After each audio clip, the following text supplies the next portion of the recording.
आज आपको टिप देने वाला हूँ, आपको एक अहम टिप ये गोल बनाने के लिए आपके काम आएगी। तो आपने इसको याद रखना है। इसका नाम है स्मार्ट। Smart, SMART।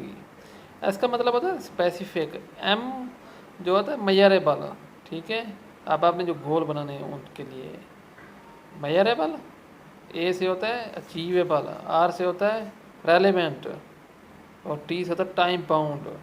अब ये जितनी चीज़ें हैं इनको आप याद रख लें। स्मार्ट अब लफ्ज़ याद होता है तो ये आपको आसानी से याद हो जाएगा। तो इन इन पे आपने अमल करना है। ये गोल सेटिंग के लिए बहुत अहम सेटिंग थी जो मैंने आपको बताई है। इसके लिए स्मार्ट लफ्ज़ को एक अहम बात और बता दूं कि अपने पास डायरी रखें लाजमी। कापी पेंसिल का इस्तेमाल किया करें।